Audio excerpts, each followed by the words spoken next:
Hey guys.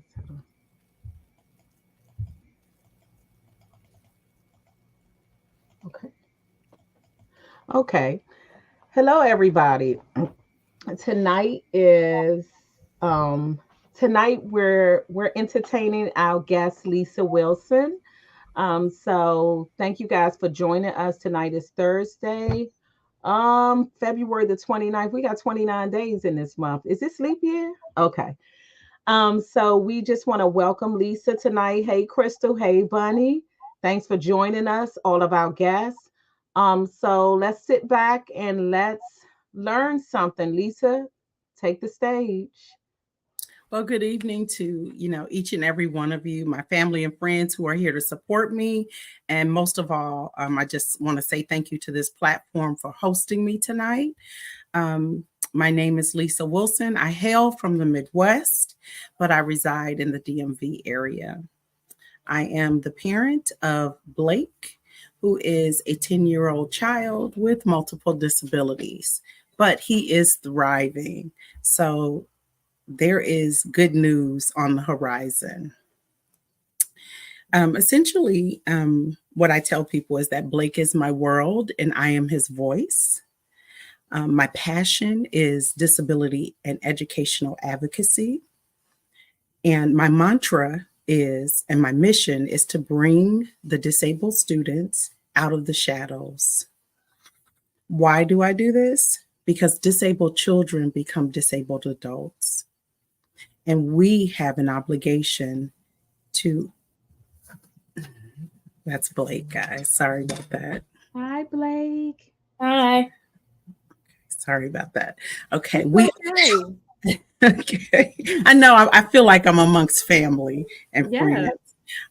So we owe it to this community of disabled children to make this country more inclusive and to prepare the colleges and the workplace employment opportunities that they're going to have down the road. We owe it to them to work hard on this term called inclusion. So through my advocacy, that is my overarching goal and objective. I love it. I love I it. do too. I do too. I Yeah. love your mission statement. I Mhm. do. Now, what we're going to do is we wanted to give Lisa an opportunity to introduce herself, to tell us, what she's about, what she's doing with Blake. I know you said the first thing you said is that he has multiple disabilities. Can you tell us a little bit about those disabilities? Yes, Blake is on the spectrum. He's on the autism spectrum. And for those who are not aware, um, autism keeps evolving. So now they're moving into levels, level 1, level 2, level 3. Blake will be what you consider to be level 1. He is independent. He can do self-care. He can participate and communicate. So he's in level 1. Initially, when he was diagnosed at the Mayo Clinic, he was diagnosed on the moderate end of the spectrum. And then here in Maryland, he was retested several years later, and he's now on the mild end, and then now level 1, because all the language keeps changing. And so that was his primary diagnosis. About 5, they really don't like to diagnose ADHD before the age of 5. So about 5, we knew he had it, but that's when we were given our formal diagnosis. And so right now, ADHD seems to be the most prominent disability. It's kind of overpowering everything else right now. And it's just that high energy level, inability to really self-regulate. But we're doing some mitigative strategies, and of course, behavior therapy. He's immersed in all of that, and a lot of things are turning around for him. In addition to those, what I consider to be the larger diagnosis, we also have a diagnosis for dyslexia. Dyslexia is it's a learning disorder, and it's characterized by inability to read. But with dyslexia, it's more than just reading, because sometimes what they see, and I'll explain this as well. Blake also has multiple vision conditions, so what he sees is not what we see. He he may see the word pie, PIE, we would see PIE, he may see PI. So sometimes Mm. words disappear, letters turn upside down. It's a little bit challenging. So when this is, and I'm going to talk about this. This is why it's so important in your advocacy to make sure that you get a full battery of testing for your children, because sometimes we get stuck on the big ones, but it's the little Mhm. ones that actually impact education. So we Mhm. have a diagnosis for dyslexia. We have also what you call dysgraphia, and that's dysgraphia, dysgraphia. And that is characterized by an inability to write. So while Blake can write, his writing is not very legible. And as you know, writing demands and academic demands increase as you move through school. So we are mitigating that with assistive technology. So I'm looking forward to sharing that with the audience today. So, and then we also have a, a diagnosis that I had never heard of, dyscalculia. I hope I'm saying it correctly, but that's the one that is characterized by inability to do number processing and math. And so Blake really struggles with that, but he is working hard. And the other day I was quizzing him, and I said, "What's 2 times 2?" And he said 4. He just rattled it off, and I was just in near tears. Mhm. He didn't understand it, but just the fact that this is a child with so many disabilities, and he's able to actually do basic level multiplication. It was pretty exciting for me. Okay. Lisa, I had to pull out my paper and pen. Mhm. Now, what was the second to the last one that you said about his learning or the writing? I think Yes, it's the writing. dysgraphia, and that's dysgraphia. Yeah, And that's that's the deep. writing. Okay. Yes, Yeah. and Okay. hopefully, we'll have an opportunity to really talk about testing, a full battery of testing, because Mhm. it's so important that we capture the full profile of the child, and then Yes. that's how we learn how to educate the child once we understand where the strengths and weaknesses are. Wow, So this is really good. I have my grandson is 6 and he's autistic. So he definitely has challenges writing, but I did not know that there was a word for that. So yes, thank ma'am. Mm. you. And what you're going to understand is that most people don't. Some people don't understand autism is not a mental health disorder; it's a neurological disorder. Right. And so it Mhm. starts in the brain, and Mhm. actually dyslexia, the writing, everything, it starts in the brain.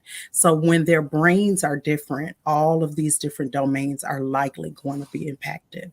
And Mhm. so I'll move into the vision piece. He has multiple vision conditions, the most serious being what we call accommodative esotropia. And that's when one or both eyes turn inward. And so when I was a little girl back in the day, they just said, "Oh, this person has a lazy eye." So Mm. that was just kind of the way, people characterized it. Mhm. But it's a very, very serious vision impairment. And because of that, the dyslexia, the reading, all of those things are very challenging for him.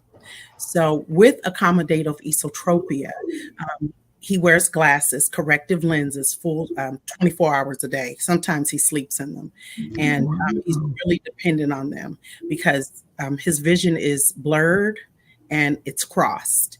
And so, even with the glasses, and so one of the struggles that I had with the school system is getting them to understand that the glasses don't solve the problem, because accommodative esotropia cannot be solved by medication, surgery, or corrective lenses.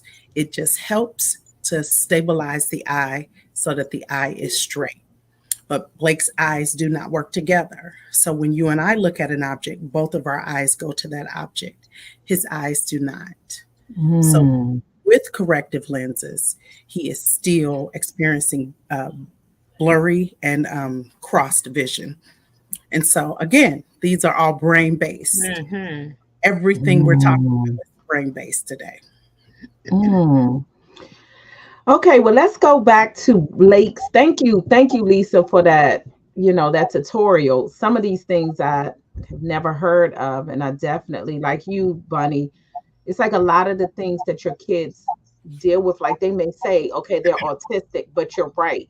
it's like they don't go, even though autistic is the umbrella, they don't really tell you what's coming under it. So it's a B C D E F, and a lot of that stuff comes together, and it causes the bigger problem, because like you say, you're not really looking at the little foxes, but the little foxes sometimes is what contributes to the bigger problem. So I thank you for doing that. I also want to go back to Blake when he was born. Tell us a little bit Yes. about that. Even when you were did you have any knowledge that Blake was going to have any type be born with any type of disability? No, but because of my age, I was in a high risk pregnancy Okay. clinic because of my age. So, Okay. because of my age, that was kind of always an issue in my appointments. It Mhm. always found its way in the conversation. I did submit to extensive genetic testing because of my age and because the doctors were very concerned.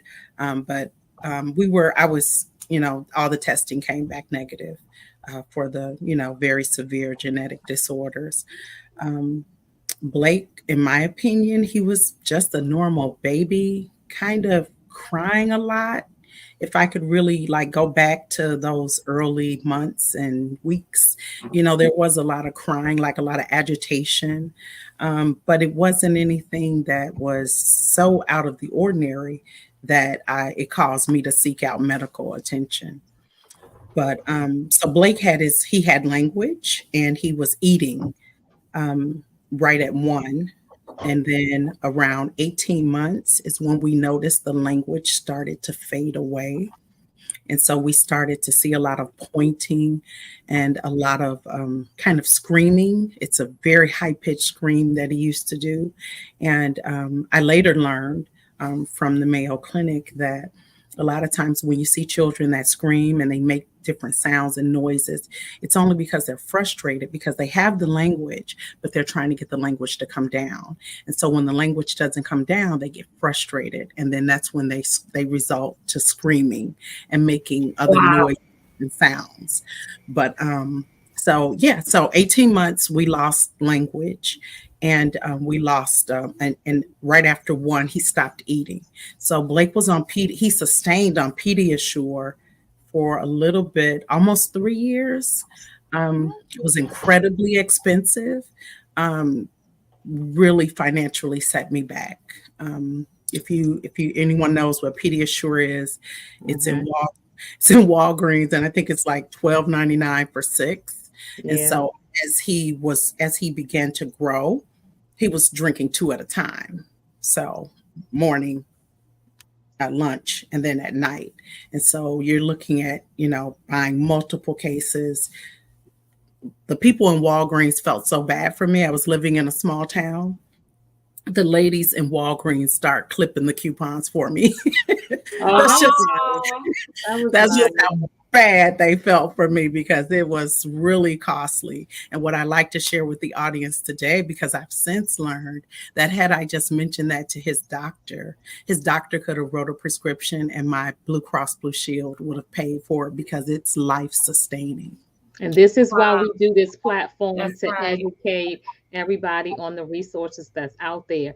I Mhm, definitely can relate to the screaming because mhm, Grayson went through that as well. And we were mhm. told the same thing.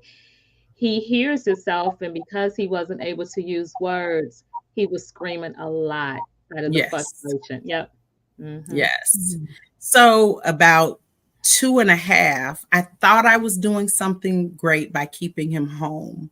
And I hope that this part of the presentation resonates with those who are new on this journey. Because with my first son, I was in law enforcement and I was, away from home quite a bit. So I had some of that parental guilt. So I Mhm. said, this time I'm gonna keep him home with me. I'm gonna take care of him. I'm in a different place in my life. I'm in a different career. But one of the worst things you can do for children that have neurological disorders is not put them in situations where they can use their language and also observe modeling behavior from their typical peers. And so that's in a daycare.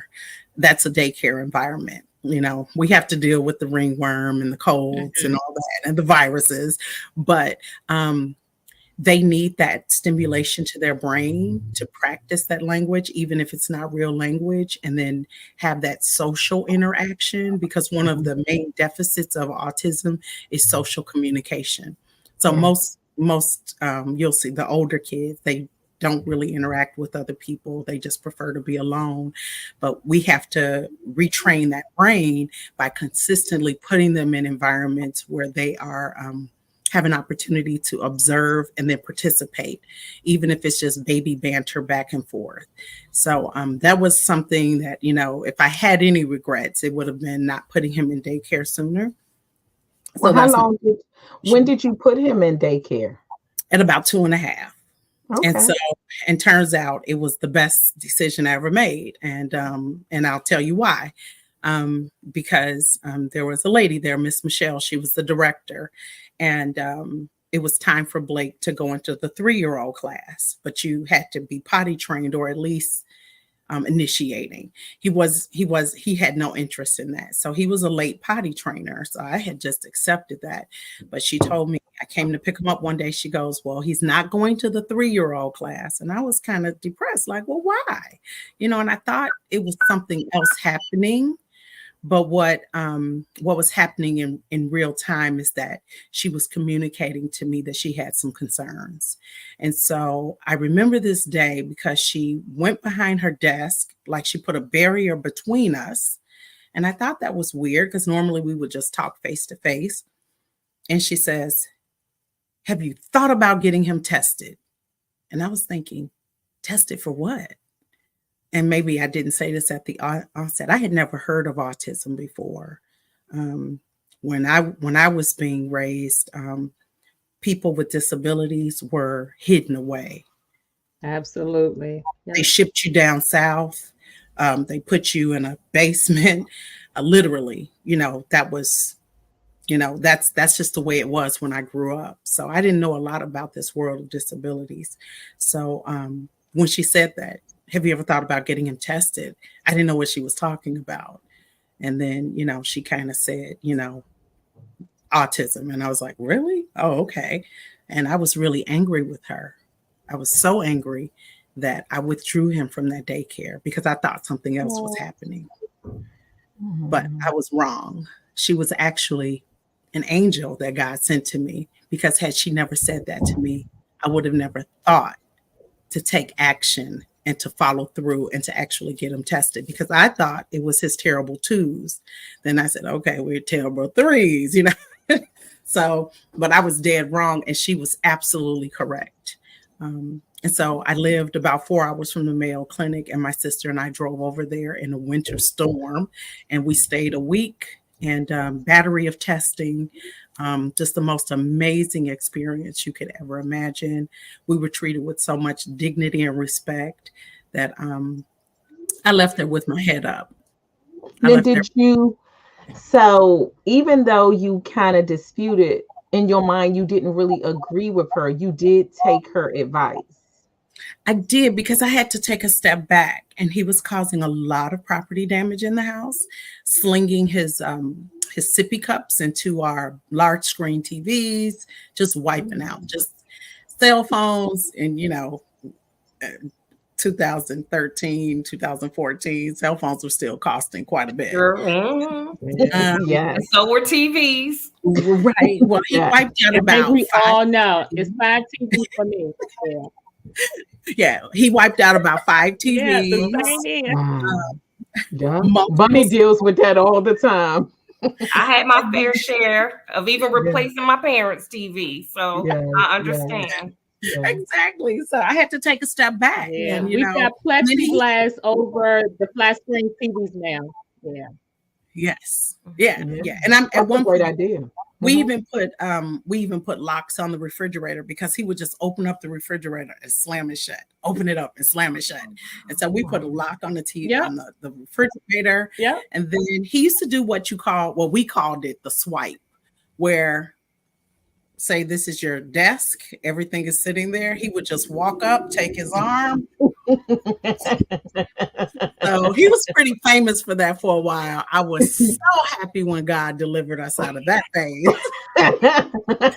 Until the Um, next phase coming, you realize I take the Yeah, that's swiping. my Grayson. Grayson does the same thing. right. So just to answer your question, I had to take a step back and I Mhm. had to be honest with myself Yeah.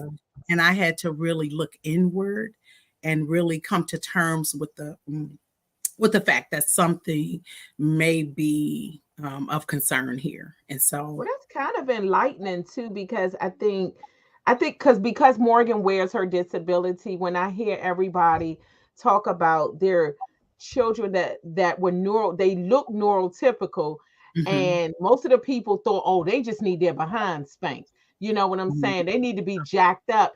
For me with Morgan, I got mhm, more sympathy because she wore her disability, but I've gotcha. heard several times that it's a lot harder on the parents whose kids look completely normal. They don't wear their disability. They're more the parents and the children are more chastised as far as their behavior, whereas Morgan is given more grace, you know. Now, even Exactly. though she's aware of what she's doing, most people will be like, oh, no, she's tired. I'm like, well, lay down. But no, I'm glad you brought up corporal punishment, and I just want to share this brief story. I'm a former police officer, and one of my first child homicides, I'll never forget it. Her name was Amber. She was 3 years old, and she had pottied on herself, and that was her. That's what got her the death penalty, at the hands of her father. And so I don't believe in corporal punishment. And I'm so glad. I'm sorry that Amber, passed away, but that death did something to me because I just don't think corporal punishment is the answer. And so now, if I look back and if I had been physically assaulting and attacking my child prior to his diagnosis, I just don't know how I would feel about myself today because his behavior was completely something that he had no control Out over. of No his control. control. I Yeah, out of totally his get that. control. I Yeah. understand that. Lisa, I Yeah. just have a question. And you talk Yes. about the daycare provider, Mhm. bringing that up, making you aware. What about his pediatrician? His pediatrician, again, because like what Miss Paula said, Blake has a very typical presentation. But the one thing he wouldn't really give the pediatrician eye contact. Mm-hmm. And so his first pediatrician, when he was like from 1 to 2, he met all of his milestones. So remember, he met all of his milestones. But then when he started regressing, I went to the pediatrician because I needed the referral. Mm-hmm. And so I said, and he goes, you know what? He's not giving me eye contact. And he says, he was actually frustrated with himself. He apologized. He said, I rarely miss this. He said, but I think I missed something here. Wow. I'm out. I Yeah. like that. I like Yeah. that. I I like had that to, too. And I I was, like that he was honest. yeah. I mean, I was frustrated, but I was happy that he was honest. Yeah. Yeah. And to hear that, my kids do see a behavior specialist, and Mm, she too shared, Crystal, this is what I do. I diagnose kids, and I was in denial about my very own. mm, So I can appreciate someone being very open and honest. And then mm. you said, Lisa, that you traveled 4 hours. So if I'm correct, isn't the Mayo Clinic in Cleveland? Well, there are a few, There are but a the one few. Okay. I was living in Iowa at the time, so Rochester, Minnesota was the closest Oh, facility. wow. Okay. And I just not I don't work for them. I don't get anything from them, but I Mhm. just like this testing is so important, and you want to make sure you get the best of the best of the best. And Mm-hmm. I recommend the Mayo Clinic to anyone because they caught his vision impairment. And we just happened to be talking, sitting around talking. And we said, you know what? Sometimes his eye turns in. And they all went, they were like, they jumped on it. They called up to ophthalmology, got us an appointment that next morning. I mean, so it was just, it's a holistic experience because they look at the whole child. And then, and not only that, we participate in several studies. And we just joined the Spark up at Kennedy Krieger. And so that's my way of giving back, not only through my advocacy, but it's very important that we participate in these studies because they're really working hard to figure out and understand why this is happening and at the rate it's happening. When Blake was diagnosed in 2017, it was 1 in every 68th child born had autism. Now it's 1 in every 36, and it might even be a little lower. And we're talking Yeah. a period between 2017 and 2024. And that's why I was saying we have to get this community, we have to get the society together to understand that these children are growing up and they will be entering colleges and they will be entering the workforce. And so we have a lot of work to do to prepare and to make this world more inclusive. Absolutely. Does Blake understand all of his disabilities? He does not, but because this year Blake now has a direct support aide. And so there's a lot of attention on him in class.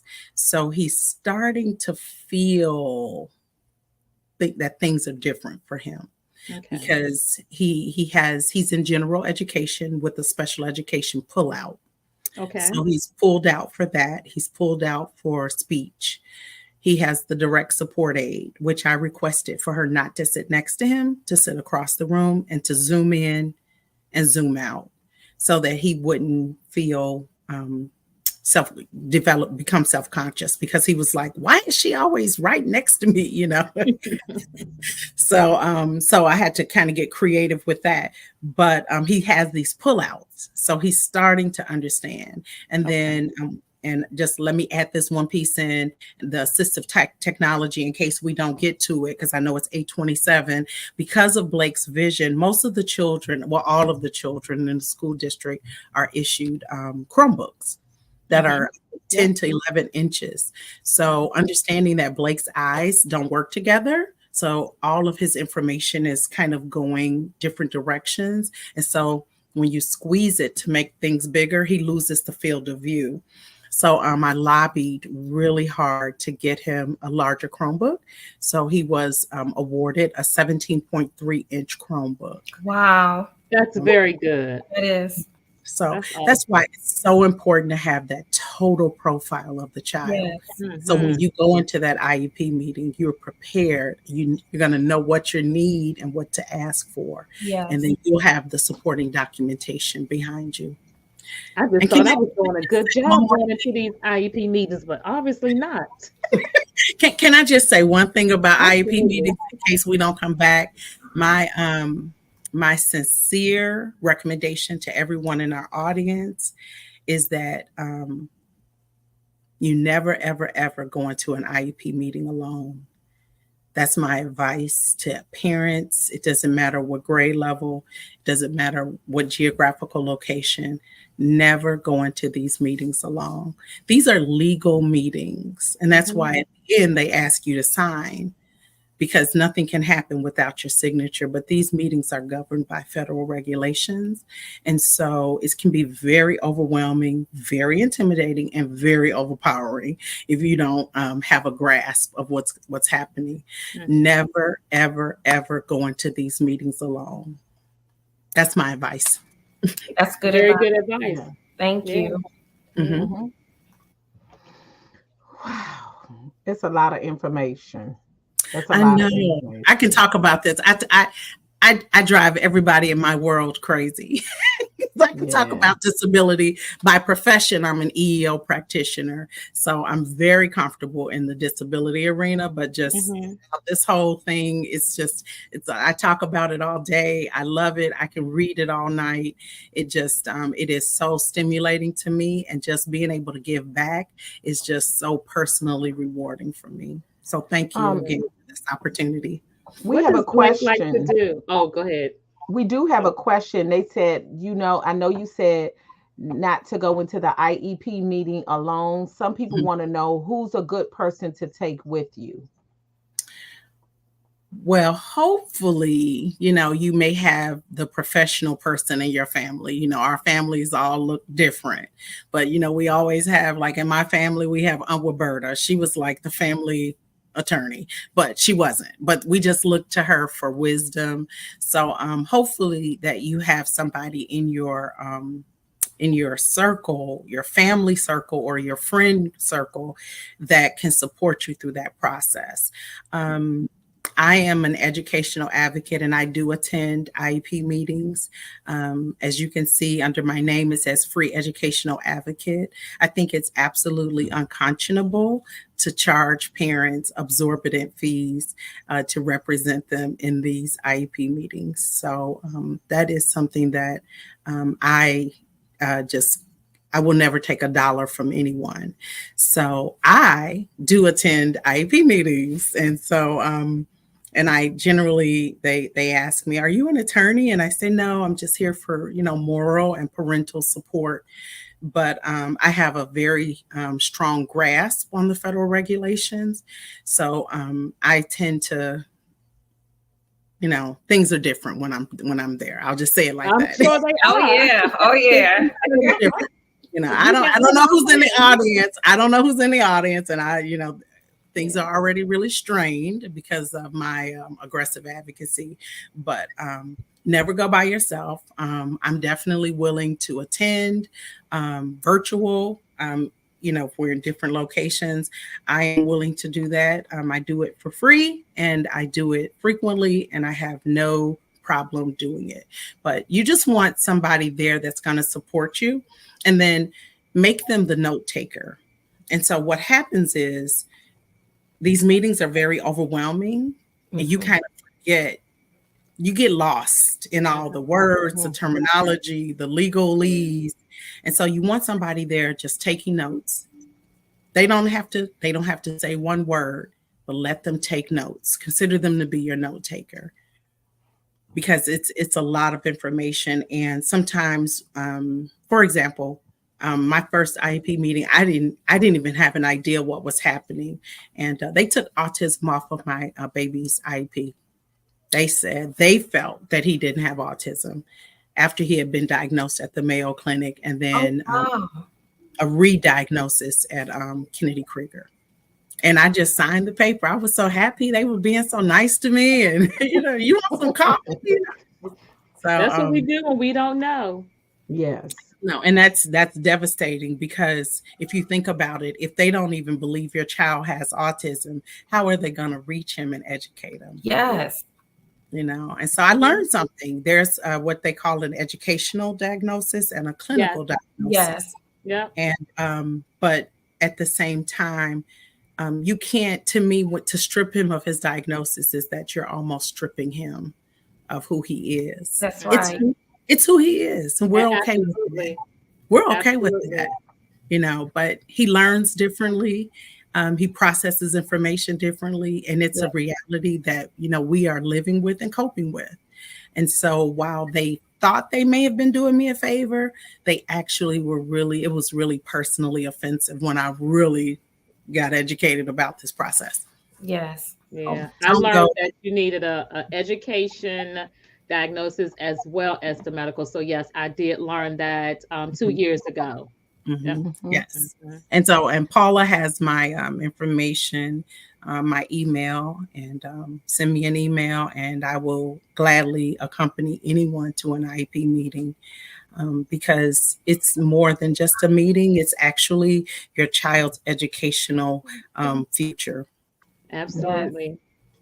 Someone wanted to know, how did you get this strong grasp on IEPs?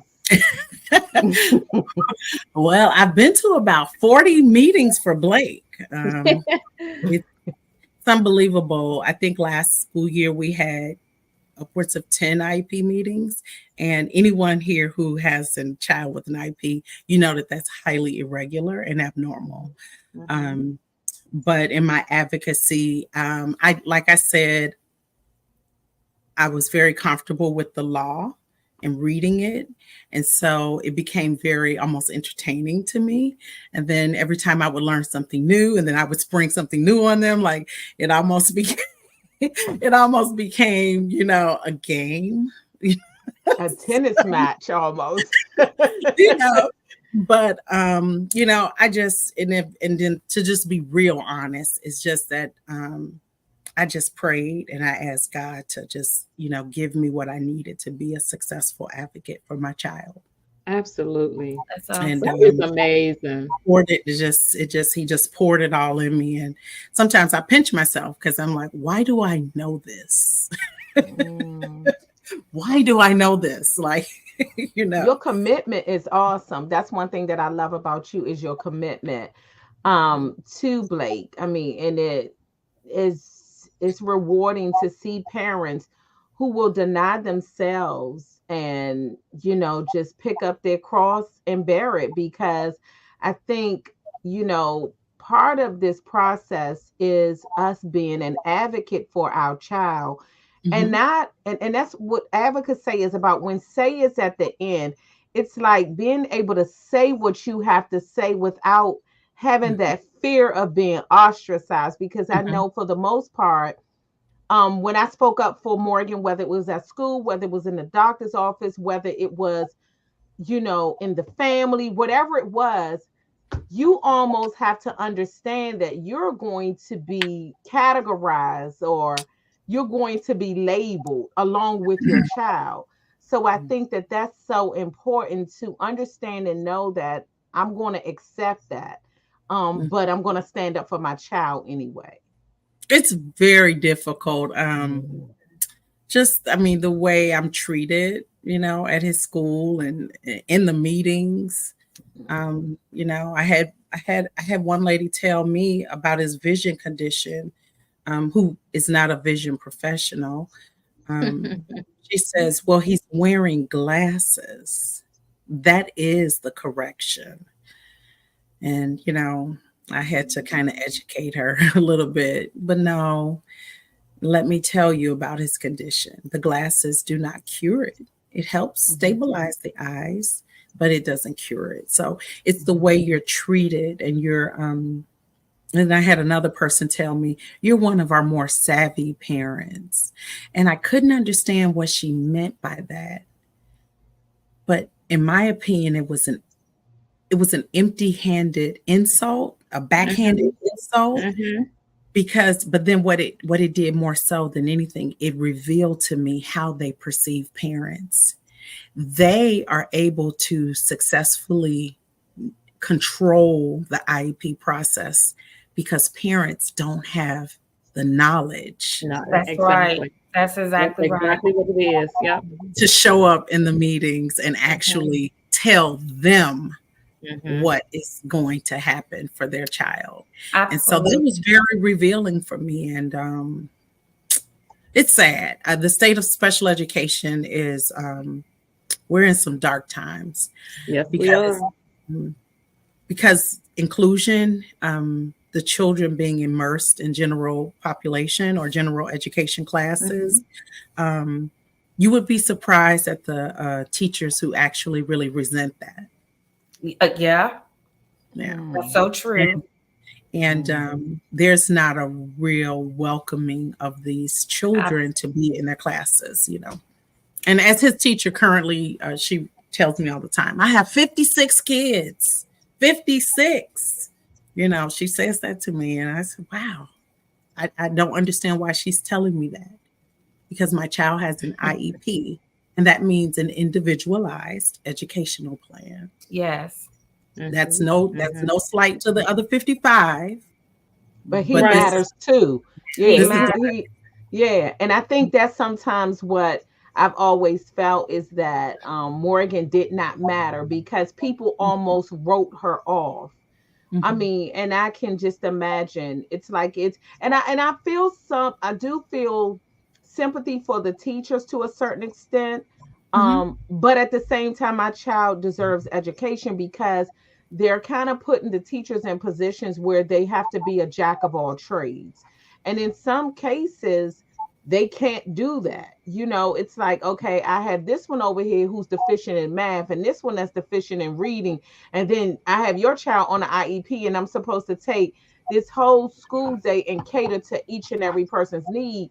But it's like at the same time, then give my child what they need from a Mm-hmm. different standpoint. So we can't just ignore. Yes, I was going to do that. Morgan matters. I used to say that all the time. Nicole, thank you. But I used to have I always said whenever I did something for Morgan, I would say Morgan matters, because I think Mhm. sometimes we forget that these kids still matter. And if you pull my Absolutely. child to the side and you make me think my child doesn't matter, if I feel like that, can you imagine how my child feels? And then you go into the behavioral. Now Mm-hmm. they're Yeah. acting out because they feel as though they don't matter. Absolutely. Exactly. And I think it's not, especially in different school systems and districts, you have where they're inclusion, they're pushing it, and as a district wide, but then you go down to each level or each school building. And then when you get in buildings, it's teachers. It's always someone who's not on board, who's not Mm-hmm. complying. And it looks different in elementary Yep. than it does in middle school. And it Mm-hmm. looks very different in high school. And Mm-hmm. it's especially when you have a kid that's in a general education. And one of the Mm-hmm. things that we always say, especially in our district, is like kids with special that receive special education services, they are general education kids first that Mm-hmm. receive special education services. But like Mm-hmm. you were saying, Lisa, that's not what's across the board. Some teachers are, this is how I teach. Either your kid get it or they don't. You know, it's not always across the board or each building, school building leadership, it's Mm-hmm. just, and then teachers who do have large classrooms or kids, it's supposed to be a certain number of children that's in a Mm-hmm. classroom, a certain percentage that have like IEPs and things like that, so that a Mm-hmm. classroom is not overloaded, because sometimes they Mm-hmm. try to throw all kids with IEPs in one classroom, and that is not being equitable. You need a fair balance. They need models. They need their Mm-hmm. peers to be models to them. Mm-hmm. Everything matters. So Lisa, you're just really sharing some really good golden nuggets for parents, us parents, to have as we walk into these meetings, and what it is that we would like to see for our child. Mm-hmm. Well, for We me, have to advocate for our children. Yeah. in my personal opinion is that we just have a systemic educational Hmm. leadership. Um, it's catastrophic. It's a catastrophic failure on leadership. It starts at the top, Yeah, and you leaders have to create an environment where inclusion is the standard. It's not the exception. I And Right. so, love that. and as parents, the antidote to what you just said, Miss Crystal, is parent education and parent advocacy. Yeah. And Hmm. so Hmm. the Hmm. more we become empowered to participate in our child's education, Yes. um, then the playing field is more level. And I love so it. that's why it's so important to hold your teachers accountable and hold the school leaders accountable. I routinely email the school superintendents. Like I'm not going to not let them know, because I think that one thing they'll never be able to have is plausible deniability. They will never be able to say that they weren't aware of something, they didn't Mhm. know about this. You have to stay to create a method of correspondence with them to get this information documented. So that's why it's so important. Parent education, parent advocacy. We can change this system. But Yes. let me just tell you who we do have in our corner supporting us. We have the United States Supreme Court. And as everyone knows, the Supreme Court rarely agrees on anything. It's always the Republicans versus the Democrats, 5-4, 4-4, 5-4. It goes back and forth. But what I want you all to know in the listening audience and our panel is that we have received two giant pieces of legislation that have come out of the Supreme Court that was voted on unanimously. The first being in 2017, Andrew F. Versus, I have to think about the school district, but if you type in Andrew, What they did is they talked, first of all, they talked about how important parents were, but they also changed the standard that de minimis is no longer, and de minimis is Greek, and it's for minimal. It's no longer that they just show up and they get a check mark for reporting to school. There has to be some educational progress. There has to be. Mhm. So just being there is no longer the standard.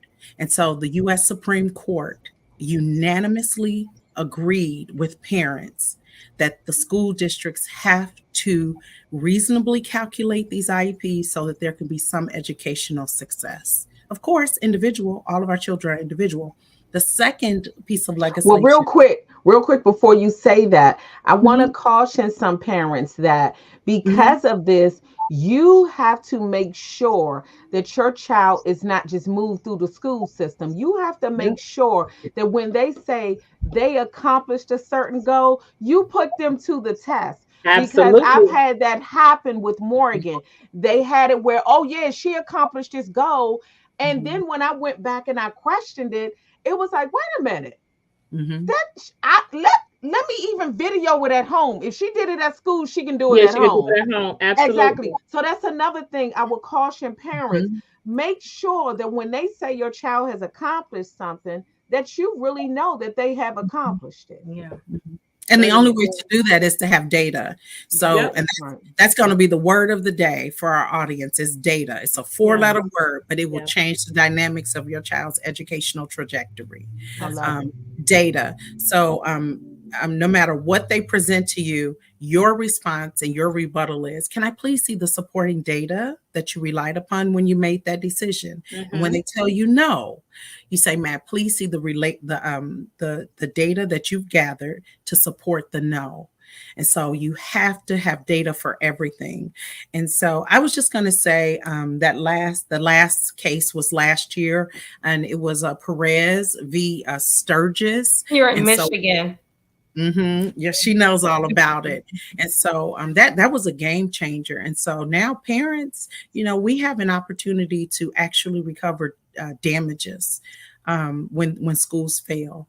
And so you have to, we don't want you to have to go there, but if you do, you need to understand that if you feel that you're in an untenable situation and you feel that your child is being mistreated, you really want to seek out an educational attorney and consider some legal action. Yeah, I love it, Lisa. I love that you talk about parents being involved. Here in Mhm, my district, I'm located in Ann Arbor, Michigan. And here in mhm, my district, they have what's called like a parent advisory committee. And it's just like mhm, they have like parents that come together and support parents in the district. You can mhm, you can represent your school. You don't have to know anything, but just someone like saying, hey, my kid is at, XYZ school and I'm there. And if you got a question, you bring it to me. I can help mhm. you navigate because I'm in touch with other parents and we can work together. And that's very helpful because someone did ask a question early about where could they get like advocacy at advocacy. Mhm. I'm sorry, I couldn't find it, but like Lisa, you're not everywhere, and you're instrumental to the area that you're located. But people who are listening, who are like, well, how can I find someone, an advocate for me? Yeah, how can we find an advocate in our area? Yeah. I was thinking like I know about COPA. Mhm. Yeah, Um, but you're gonna pay, you're going to pay. No, I'm just you're gonna sharing pay because dearly. Mhm, some mhm, people, where I live in my state, some people utilize that. But I'm also near mhm. a major university that offers like that helps in Legal those aid. areas for free. Then our Mhm, state have a lot of resources, and mhm, there are starting points for many people. But mhm, I'm with you. Sometimes it's just starting with a family member because I like mhm, getting a different view. Somebody mhm, who don't know nothing be like, well, why didn't you ask about this? mhm, It's mhm, something. And then another mhm. parent in the school or something like that. You know, I mean, Well, Miss it's Crystal, I'm Mhm. nationwide because Okay. Well, the I come know on, federal that's Lisa. right. I know federal that's Tell right. them. regulations, the I know federal that's right. regulations are The nationwide. federal Our is our nationwide. You're right. children are covered under the individual with Individuals with Disabilities Act, IDEA. Our children are covered under Section 504 of the 1973 Rehabilitation Act, and our children are covered under Title II of the American Disabilities Yes.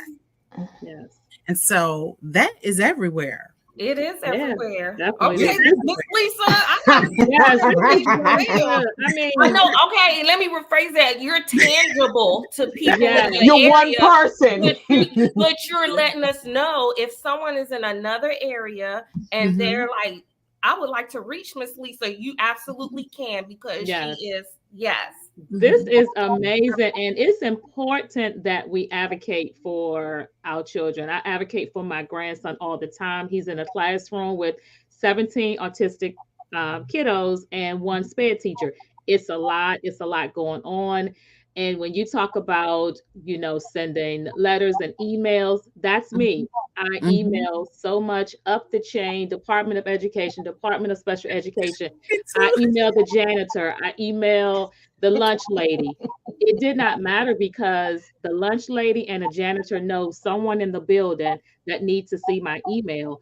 And as a result of me writing a lot of emails, he did get non-public placement.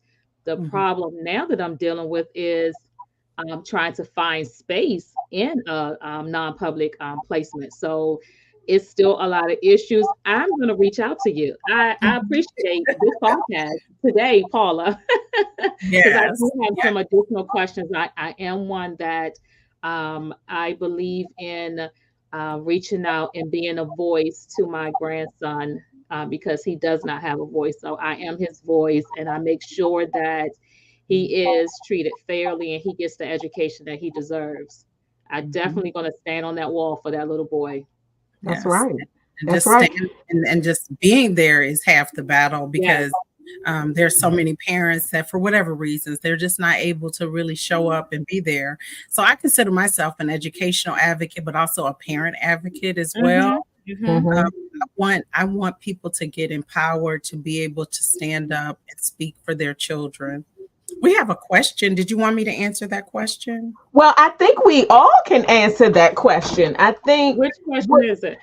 and I have it up on the screen. Have you ever had to Okay. take a school system to court? Yes.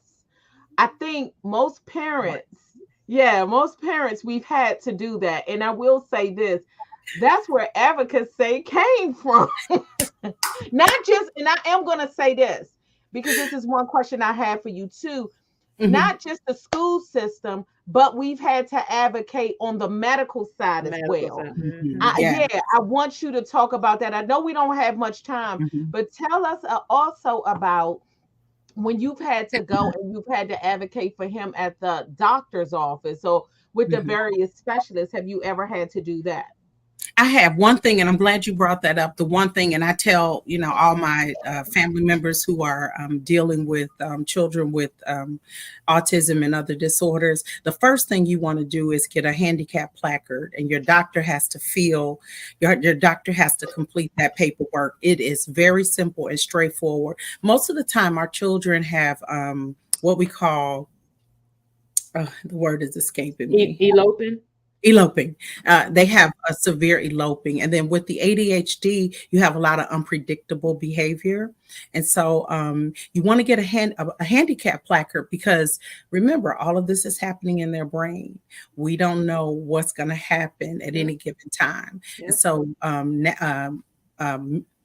advocating with your medical professional to help you complete that paperwork and get a lifetime handicap placard for your child. That is one of the things that I'm most proud of because Blake had a serious elopement issue. He went through that phase, and it is any parent on here listening, it could probably bring tears to your eyes because it happens that fast, and it's probably the most frightening that I've ever been, and the closest that I ever thought that I would lose him, And also, and I just want to plug swimming lessons for children with autism and other disabilities, because as we know, water is the number one killer of children with autism. They're absolutely drawn to it and fascinated. So get them in swimming lessons because we know they love water, but we want them to understand water safety. Safe. Yep. Absolutely. We opened up the front door and my grandson was gone, running through the neighborhood, no shoes. Yeah. Yeah, Yep. it is. Like I said, the closest I ever thought about losing him. Fortunately, I wasn't there, but my Mhm. mom and my sister had him, and so I got Yeah. that call, and it took me down to my knees. Yeah, But it's really quick. They're fast and they're quick. Grayson, he elopes from school now and runs in Mhm. the neighborhood at school. So yeah, it's definitely a major issue and concern. Mhm. But the handicap placard for the community, wherever you're taking them, you want to get as close as you can to the entrance, for their safety, because we just don't know what's happening in their little brains. And they may Yeah. see something and take off. They may think about something and take off. But yeah, even though Blake has outgrown the elopement, but the inattention, the inability to focus with the ADHD. So it's when we get out the car, it's like, come on, Blake, this way. He kind of daydreaming about something over there. So Yeah. that's the medical piece that I can offer. I think that you just have to be very communicative with your doctor. You have to really tell them what your daily experience is with your child. Yeah. So What does Blake like to do? Blake likes basketball right now. He doesn't want to play it, but he's absolutely obsessed with basketball. So you can ask him something about LeBron James. He's going to tell you LeBron's address, where he grew up at in Ohio, and how tall he is and how tall his children are. Oh my gosh. And a lot Is of he that. still there, Lisa? No, he's not. No, Oh no. wow. Okay, I was going to invite him on screen as we But close him out. my family is on here, so if they have an opportunity, they can send him in here. But yeah, it used to be Thomas the Train. So whatever they get focused on, Yeah. they Yeah. get focused on. And then the good side of that is that they really make great employees, because when you give them a task, they zero in and they work really hard. So that's why we have to continue to educate these employers, Yes. about getting this workplace ready for them, because they're coming. And so if Yes. it's 1 in 36 right now, another 10 years, it might be lower than that. Yeah. But if we do our work, they'll be welcomed. And they can That's do right. more than just sweep a floor. So we definitely need I to know that's educate right. these employers because they are more than just the maintenance workers. Yes. I work for the government, and one of the things I talked about in my previous presentation is that I really would like to create a program, a pipeline from high school into the government, getting the high school graduates. It's, sometimes they can stay up to their 21, but get them in positions, those that, are a little bit, they have stronger cognitive abilities, to Yeah. get them in the entry level government, starting the GS1, GS2 positions, because they should have an opportunity to have full benefits like we all enjoy, Yeah. a Yeah. retirement plan. Oh yes. They deserve to have everything that every other federal employee has. But We it need takes you work. on TV. You need to be on TV. You need to be I on the told show. you. I told you, Lisa. Well, I yeah, told I have her a when lot I of met dreams. her.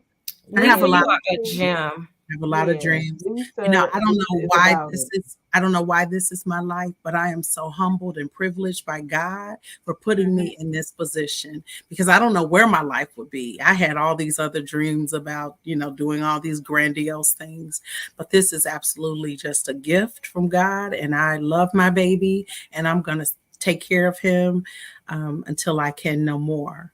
And so, and then I'm going to help any other child that, that is within my reach. Okay, he's coming through the door. So, Okay. Come on, All Blake. right. Hey, Blake, Blake, what's how are going on? you? Good. okay. And I'm 5'7". Okay. Are you So, standing Oh up? my goodness. yeah, we're standing up. Oh, I thought you Oh were my sitting down. goodness. Yeah. So he's a big Blake, boy. Blake, what did you do today? How was your day? It was good. It was good. How was school? School was good.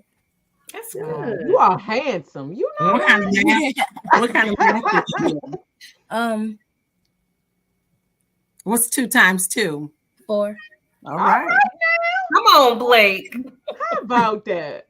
Blake, when I What's tell your you favorite? What's your favorite food, Blake? Bacon.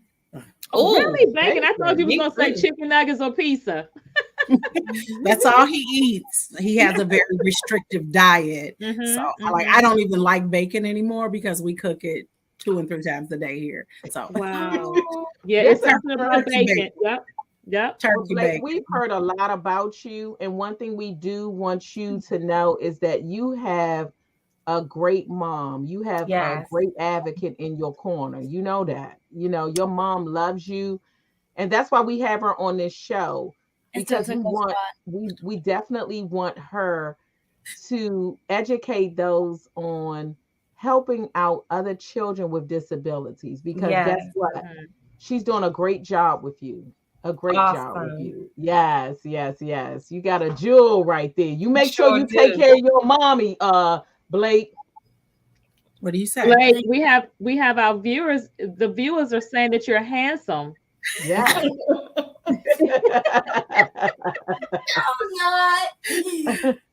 Well, not. Blake, we wanna send you a gift card to Oh, go get something to eat. Tell us where do you like to go eat?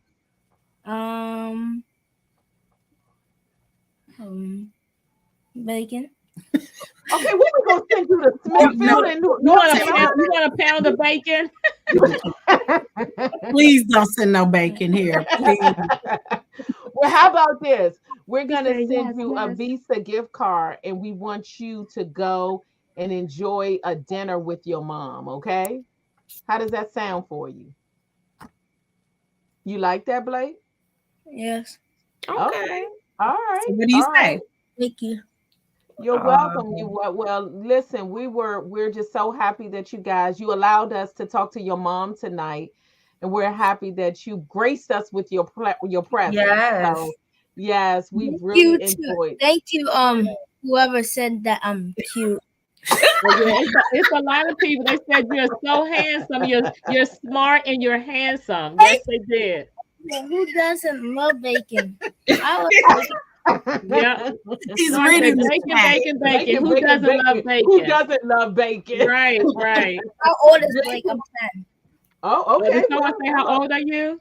yeah, somebody asked how old was No. Blake Treese. Tell him when She is asked your how birthday. On January What? 12th.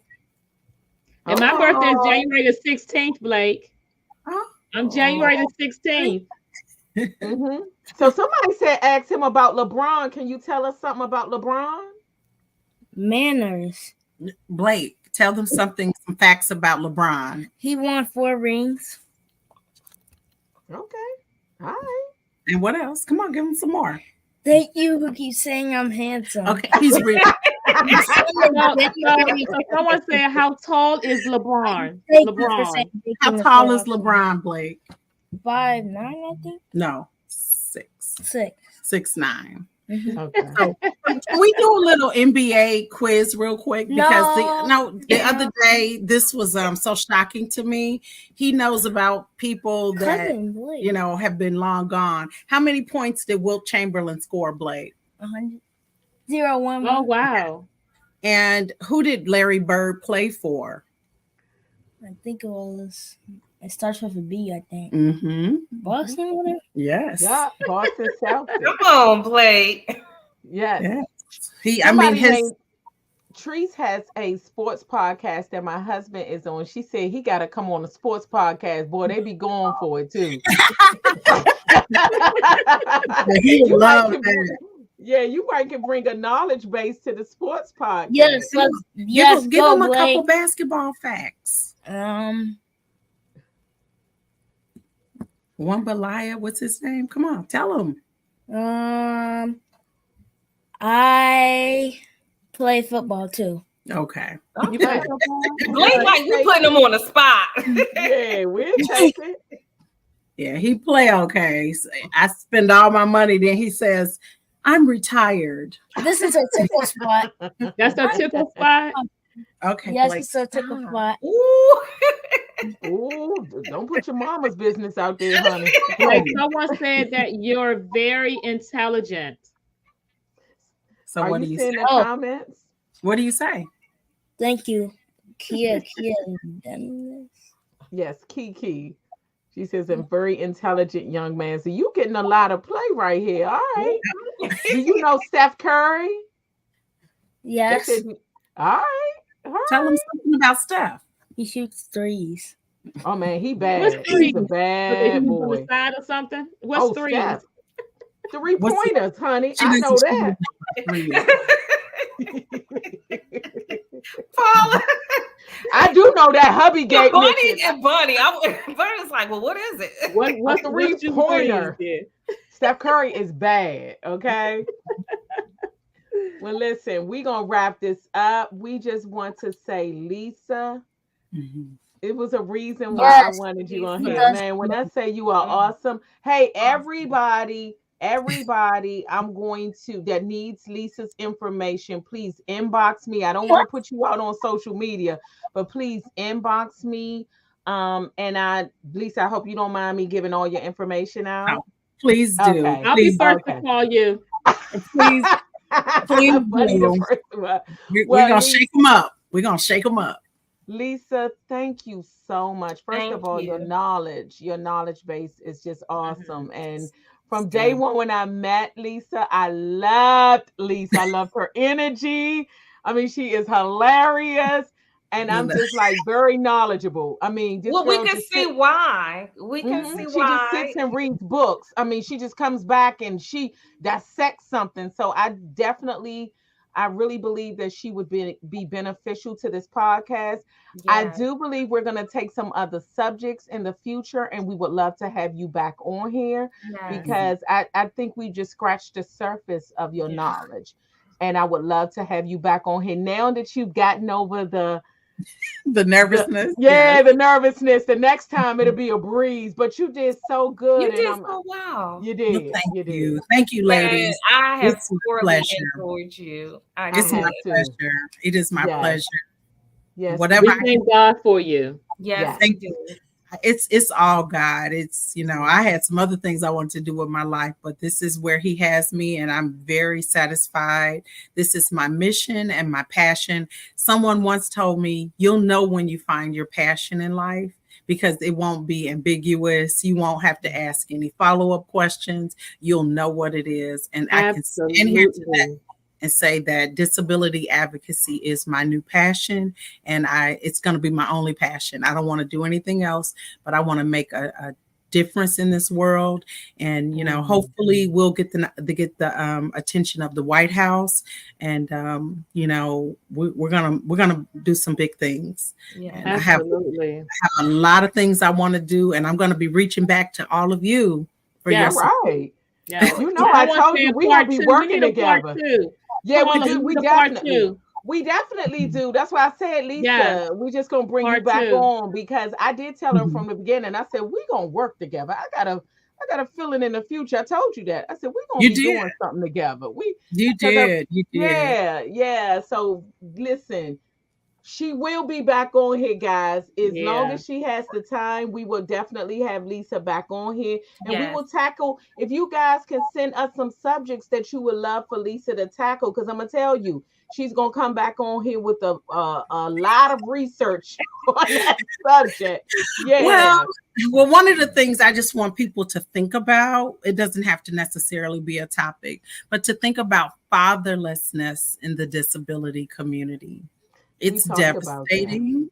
It's Hmm. devastating, and we have to try to figure out what can we do to try to turn this around, Yeah. because Hmm. we're great mothers, but Yeah. fathers play a role that mothers can't. We can't That's feel. right. And That's so right. that's something that I want people to just think about.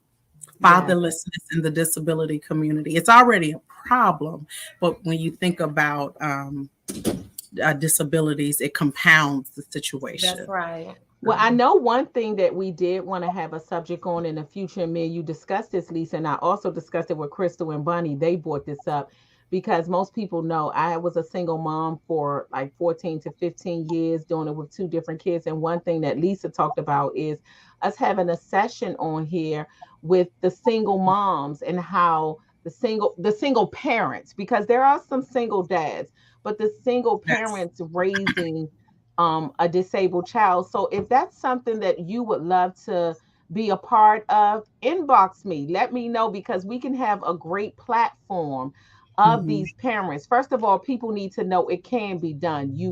And we want to show you that. So I definitely Mhm. would love to have a platform, a show for us to just display the single parents that are raising these disabled children. It can be done, guys. And we're Yeah. still sitting, we're still standing, and we haven't pulled all of our hair out. So anybody that would Hmm. love to participate in that platform, inbox me, go on advocacy or inbox me. I also have my own page, Paula Armstrong. So please, we would love to have. I think that would be a very interesting platform. Yeah. And also someone wants IEPs, want Yes, a topic on IEPs. that would Oh, be yeah. great, Lisa. I would So, love to. I would love to drill down on that. oh, Like, that would be awesome. That would be awesome. So, guys, we're going to have Lisa back on here for sure. So, Yes. if Yeah. we do have a subject, we do have IEPs. If you have any other subjects that you would want to bring to the table that you want to discuss with Lisa, let us know. Okay? oh, Okay. This has been Lisa, great. Thank you so thank you. much, Yes, Lisa. it has been. good Have a night and good God evening. bless. Good night, everybody. We will see you next Do we Thursday. have to end? Do we have to I go? know, I know. Yeah, well, Blake didn't do his homework tonight, so his teacher gonna be mad at me. I at least gotta get him in the shower. Okay. Right, Yes, right. yes. All All right, right. guys. Well, y'all have a good one. Bye God bless. bye. Bye.